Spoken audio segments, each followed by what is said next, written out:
That is how you start the playoffs, Miami. That is how you start the playoffs. The Miami Heat come out here in game one and blow out the Atlanta Hawks. They tortured Trae Young for the 3 quarters he played because he didn't play in the fourth quarter. They held him to 8 points on 1 of 12 shooting. He couldn't hit a single three, had 6 turnovers in the game. Fantastic performance all around. 27 points from Duncan Robinson, 21 from Jimmy Butler. Just great team basketball here.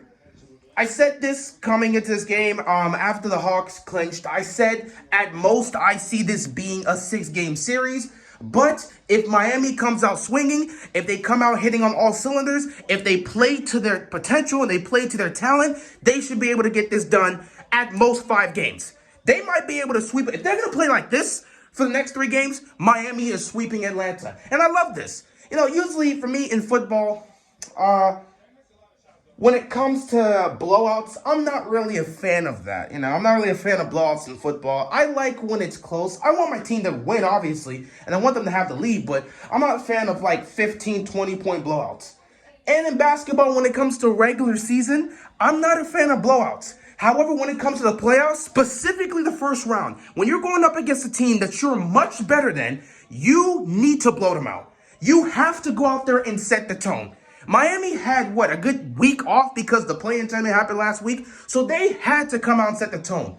And Miami started off the game rusty. Both Miami and Atlanta could not hit a basket to save their lives for much of the first quarter. Honestly, Miami was looking sluggish, but it really only took them 6 minutes. It took them 6 minutes to finally get into the groove. They got comfortable, and at that point, they went off.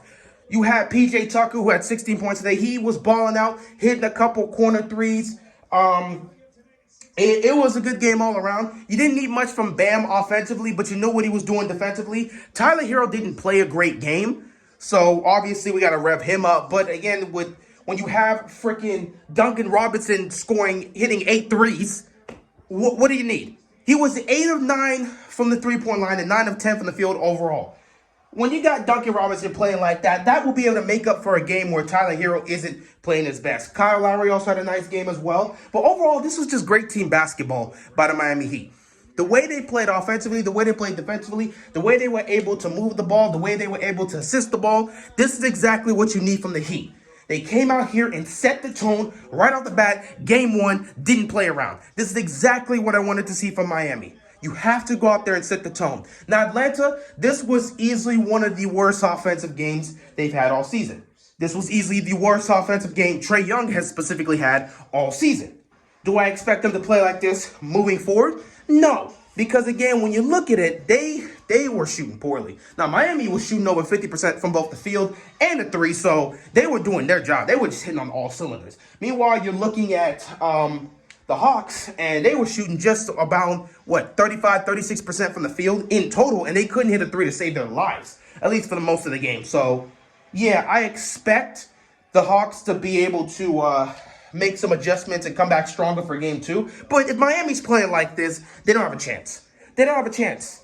And Capella being out definitely does hurt them because they need that guy down low, especially defensively.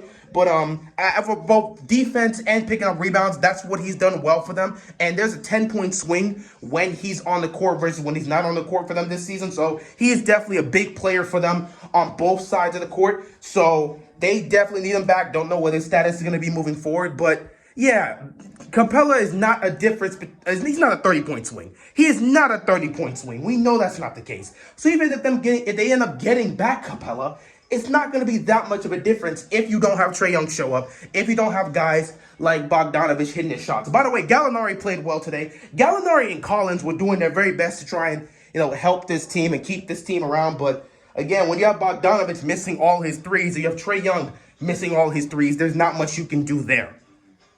So, yeah, it was a tough game, and, them missing shots, it's not like they were just missing open shots, though they did miss a couple open shots, especially Trae. He missed the shots he would usually make. It was...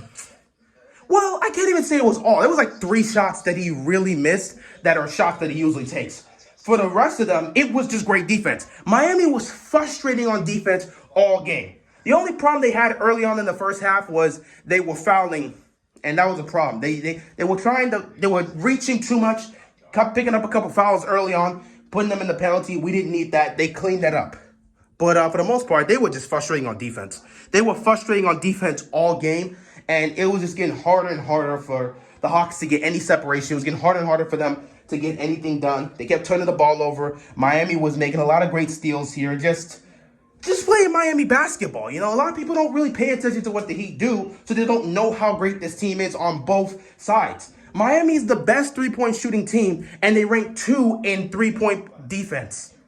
So they're the best three-point shooting team in the league, and they're the second best at defending the three-point shot. So they went out there and clearly went out there and flexed their muscles in this situation, got it done. But yeah, I'm proud of what Miami did today. I expected them to come out there and punch these guys in the face, and they did it. You got to be happy with what you're seeing. However, there is one aspect we do have to clean up, and I'm not worried about it. Miami will get that cleaned up moving forward. But free throw shooting. We missed a lot of free throws today. Don't like that moving forward, but I expect Miami to get that fixed. Moving forward, they're going to get that cleaned up. They're going to start making their free throws. We need them to hit their free throws, especially down the stretch. You never know how these later series are going to go. So hopefully they're able to hit their free throws moving forward. They get that cleaned up. And other than that, Miami just played great basketball. This is what I wanted to see, man. This is what I wanted to see. I'm happy with what Miami showed us. A week off, you just don't know what you're going to get in a week. Yet Atlanta out here playing playoff basketball. Trae Young putting up an amazing performance to get them into the playoffs. And Miami comes out and says, we don't care. They tested Trae Young today. They did. They tested him. They did everything in their power to get the ball out of his hands. Bro, we're not going to give you the space. We're not going to give you the space. We're not. We're not going to give you the space. So they frustrated Trae Young all day. Proud of what they did. Moving on, game 2, Tuesday night. We'll see how that goes. Miami has to keep up the momentum. Hopefully they will be able to do this, but we'll see what happens. I don't expect Duncan Robinson to be hitting 8 threes every single game, but if he can give us half of that, give me 4 threes from Duncan Robinson. I need to see improved play from Tyler Hero, which again, it's the first game. We've been off a week. It's going to take time for everybody to get back in the groove, so I'm not worried. This was not our best performance as a unit, and that's what makes me happy. We could have played better. We honestly could have played better today. And that's what makes me happy. That's why I believe if Miami can slowly get themselves together, this could really be a sweep. It could really be a sweep. I tried to be generous and give them 6 games because I was like, okay, you know, Miami definitely going to have that week off. Maybe it's possible you see a situation where the Hawks go out and steal game 1. I didn't think they were going to, but I saw the possibility there. But Miami, nah. They're already zoned in. Came out there and played fantastic basketball. Fantastic basketball. Love what I saw from them. So yeah, game 2 in Miami, Tuesday night. Got to get ready for that. Got to prepare for that. We should be fine. Clean a couple things up with the free throw shooting.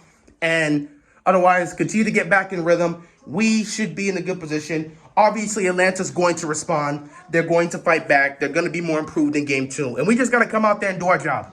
Simple as that. But with that being said, great blowout win for Miami in game 1. Let's see if we can do this 3 more times. Get these guys out of here in 4 games and prepare for possibly Philadelphia. Most likely Philadelphia. So let's see if we can pack up the Hawks in 4 games, get ready for the second round, and deal with them beating Harden and see how that goes. But with that being said, that is all I've got, and I am out of here.